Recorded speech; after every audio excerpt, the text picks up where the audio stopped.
ನಮಸ್ತೆ ಟಿವಿ20 ಕನ್ನಡ ವಾಹಿನಿಗೆ ಸ್ವಾಗತ. ಯುವಕನ ಮೇಲೆ ಗುಂಪೊಂದು ಮಾರಕಾಸ್ತ್ರಗಳಿಂದ ಮಾರಣಾಂತಿಕವಾಗಿ ಹಲ್ಲೆ ನಡೆಸಿ ಪರಾರಿಯಾಗಿರುವ ಘಟನೆ ಸಂಕೇಶ್ವರದಲ್ಲಿ ಜರುಗಿದೆ. ಸೋಮವಾರ ತಡರಾತ್ರಿ ದತ್ತಾತ್ರೇಯ ತೋರವತ್ ಎಂಬ ಯುವಕನ ಮೇಲೆ ಗುಂಪೊಂದು ತಲ್ವಾರ್ನಿಂದ ಹಲ್ಲೆ ಮಾಡಿದೆ. ಸಾಯಮಂಗಲ ಕಾರ್ಯಾಲಯದಿಂದ ದತ್ತಾತ್ರೇಯ ಹಾಗೂ ಶ್ರೀಕಾಂತ್ ಪರೇಟ್ ಇಬ್ಬರು ಕೂಡ ತಮ್ಮ ದ್ವಿಚಕ್ರ ವಾಹನದ ಮೇಲಿಂದ ಬರ್ತಾ ಇದ್ದ ವೇಳೆ ನಿಡಸೋಸಿ ಕಡೆಯಿಂದ ಕಾರಲ್ಲಿ ಬಂದು ಆರೋಪಿಗಳು ದತ್ತಾತ್ರೇಯ ಎಂಬುವನ ದ್ವಿಚಕ್ರ ವಾಹನಕ್ಕೆ ಕಾರಿನಿಂದ ಹಿಂಬದಿಯಿಂದ ಡಿಕ್ಕಿ ಹೊಡೆದು 4 ಜನರ ಗುಂಪು ತಲ್ವಾರ್ನಿಂದ ಕುತ್ತಿಗೆಗೆ ಹಾಗೂ ಬಲಗೈಗೆ ಗಂಭೀರವಾಗಿ ಹಲ್ಲೆ ಮಾಡಿದ್ದಾರೆ. ಸರ್ಕಾರಿ ಆಸ್ಪತ್ರೆಗೆ ದಾಖಲಿಸಿ ಹೆಚ್ಚಿನ ಚಿಕಿತ್ಸೆಗಾಗಿ ಗಡಹಿಂಗ್ಲಜ್ ಆಸ್ಪತ್ರೆಗೆ ದಾಖಲು ಮಾಡಲಾಗಿದೆ. ಸುದ್ದಿ ತಿಳಿತಾ ಇದ್ದಂತೆ ರಾತ್ರಿ ಹೊತ್ತು ಘಟನಾ ಸ್ಥಳಕ್ಕೆ ಎಸ್ಪಿ ಕೆ ರಾಮರಾಜನ್ ಸೇರಿ ಪೊಲೀಸ್ ಅಧಿಕಾರಿಗಳು ಭೇಟಿ ಕೊಟ್ಟು ಪರಿಶೀಲನೆ ಮಾಡಿದ್ದಾರೆ. ಈ ಸಂಬಂಧ ಸಂಕೇಶ್ವರ ಠಾಣೆಯಲ್ಲಿ ಪೊಲೀಸರು ಪ್ರಕರಣ ದಾಖಲಿಸಿಕೊಂಡಿದ್ದಾರೆ. ಆರೋಪಿಗಳಿಗಾಗಿ ಪೊಲೀಸರು ಶೋಧ ಕೈಗೊಂಡಿದ್ದಾರೆ. ಈ ಪ್ರಕರಣಕ್ಕೆ ಸಂಬಂಧಪಟ್ಟ ಹಾಗೆ ನಮ್ಮ ರಿಪೋರ್ಟರ್ ವಿನಾಯಕ ದೂರವಾಣಿ ಸಂಪರ್ಕದಲ್ಲಿ ಇದ್ದಾರೆ. ವಿನಾಯಕ, ಈ ಪ್ರಕರಣದ ಕುರಿತು ಏನೆಲ್ಲ ಮಾಹಿತಿ ಸಿಕ್ಕಿದೆ? ಖಂಡಿತವಾಗಿ ಸಹನಾ, ಈ ಒಂದು ಪ್ರಕರಣಕ್ಕೆ ಸಂಬಂಧಿಸಿದಂತೆ ಹೇಳಬೇಕಾದರೆ ನಿನ್ನೆ ತಡರಾತ್ರಿ ಸೋಮವಾರ 9 ಗಂಟೆಯ ಸುಮಾರಕ್ಕೆ ಪಿಂಟು ಪರೀಟ್ ಮತ್ತು ದತ್ತಾತ್ರೇಯ ಥೋರ್ವತ್ ಏನಿದ್ದಾರೆ, ಇವರು ಸಂಕೇಶ್ವರ ನಗರದ ಮೂಲತಃ ನಿವಾಸಿ ಅಂತ ಹೇಳ್ಬೋದು.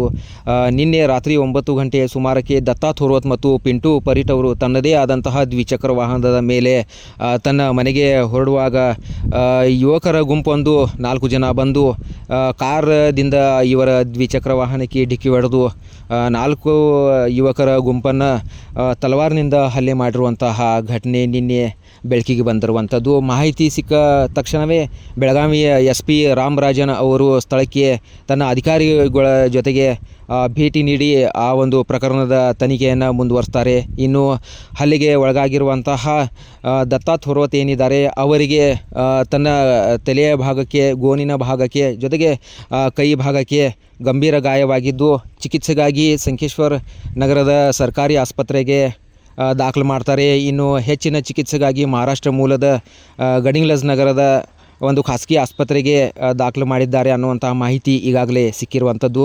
ಇನ್ನು ಸ್ಥಳಕ್ಕೆ ದೌಡಾಯಿಸಿದ ಬೆಳಗಾವಿ SP ರಾಮರಾಜ್ ಅವರ ನೇತೃತ್ವದಲ್ಲಿ ಒಂದು ವಿಶೇಷವಾದ ತಂಡವನ್ನು ರಚನೆ ಮಾಡಿ ನಿನ್ನೆ ಅಹೋರಾತ್ರಿ ಒಂದು 2 ಗಂಟೆಗಳ ಕಾಲ ಸ್ಥಳವನ್ನು ಪರಿಶೀಲನೆ ಮಾಡಿ ಈಗಾಗಲೇ CCTV ಫುಟೇಜ್ಗಳನ್ನು ಹೀಗೆ ಬೇರೆ ಬೇರೆ ರೀತಿಯಲ್ಲಿ ತನಿಖೆಯನ್ನು ಮುಂದುವರಿಸಿದ್ದಾರೆ ಅನ್ನುವಂತಹ ಮಾಹಿತಿ ಈಗಾಗಲೇ ಲಭ್ಯವಾಗಿರುವಂಥದ್ದು. ಇನ್ನು ಈ ಪ್ರಕರಣ ಸಂಕೇಶ್ವರ ಪೊಲೀಸ್ ಠಾಣೆಯಲ್ಲಿ ದಾಖಲಾಗಿದ್ದು ಆರೋಪಿಗಳ ಹುಡುಕಾಟಕ್ಕೆ ವಿಶೇಷ ತಂಡಗಳನ್ನು ರಚನೆ ಮಾಡಿದ್ದೆ ಅನ್ನುವಂತಹ ಮಾತನ್ನು ಈಗಾಗಲೇ ಕೇಳಿ ಬರ್ತಾ ಇರುವಂಥದ್ದು. ಇನ್ನು ಸಂಕೇಶ್ವರ ನಗರದ ಸಾಯಿ ಭವನ್ ಮುಂದೆ ಇರತಕ್ಕಂತಹ ರಸ್ತೆ ಮೇಲೆ ಏನು ಈ ಅಪಘಾತ ಆಗಿದೆ ಅಥವಾ ಇನ್ಸಿಡೆಂಟ್ ಆಗಿದೆ, ಈ ಒಂದು ಭಾಗಕ್ಕೆ ಈಗಾಗಲೇ ಪೊಲೀಸ್ ಬಿಗಿ ಬಂದೋಬಸ್ತನ್ನು ಕೂಡ ಒದಗಿಸಲಾಗಿದೆ. ಇದರಲ್ಲಿ ವಿಶೇಷವಾಗಿ ಸಂಕೇಶ್ವರ ಪೊಲೀಸ್ ಠಾಣೆಯ CPI ಆಗಿರತಕ್ಕಂಥ ಶಿವಶರಣ್ ಔಜೆ ಅವರು ಇರ್ಬೋದು ಅಥವಾ ಬೆಳಗಾವಿ SP ರಾಮರಾಜನ್ ಇರ್ಬೋದು, ಇವರ ನೇತೃತ್ವದಲ್ಲಿ ವಿಶೇಷ ಒಂದು ಕಾರ್ಯಾಚರಣೆ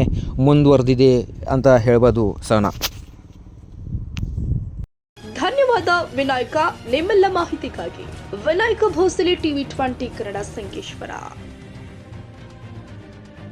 ಕನ್ನಡಿಗರ ಮೆಚ್ಚಿನ ನಿಮ್ಮ AJ 24/7 ನ್ಯೂಸ್ ಕನ್ನಡ ವಾಹಿನಿ ಇದೀಗ ಟಿವಿಯಲ್ಲಿ ಲಭ್ಯ.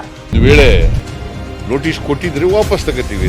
ಇವತ್ತು ವಕ್ಫ್ ಪ್ರಾಪರ್ಟಿ ಅಂತೇಳಿ ಬರ್ತದೆ ಅಂತ ಹೇಳಿದ್ರೆ ರೈತರ ಬೀದಿಗೆ ಬಂದು ಏನ್ ಮಾಡ್ಬೇಕಾಗತ್ತೆ?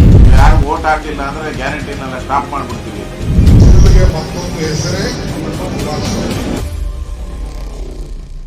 ಕರ್ನಾಟಕ ಮತ್ತು ದೇಶ ವಿದೇಶ 360 ಡಿಗ್ರಿ ಸುದ್ದಿ ಹಾಗೂ ಉತ್ತರ ಕರ್ನಾಟಕ, ಬೆಳಗಾವಿ, ಬಾಗಲಕೋಟೆ, ಧಾರವಾಡ, ಹಾವೇರಿ, ಗದಗ, ಬಿಜಾಪುರ ಜಿಲ್ಲೆಯ ಕ್ಷಣದ ವಿವರವನ್ನ ಪಡೆಯುವುದಕ್ಕೆ AJ 24/7 ನ್ಯೂಸ್ ಕನ್ನಡ ವಾಹಿನಿಯನ್ನ ಲೈಕ್ ಮಾಡಿ, ವಿಡಿಯೋಗಳನ್ನ ಶೇರ್ ಮಾಡಿ, ಕಮೆಂಟ್ ಮಾಡುವ ಮೂಲಕ ನಮ್ಮ ವಾಹಿನಿಗೆ ಸಹಕಾರ ನೀಡಿ ಮತ್ತು ಚಾನೆಲ್ ಅನ್ನ ಸಬ್ಸ್ಕ್ರೈಬ್ ಮಾಡಿ.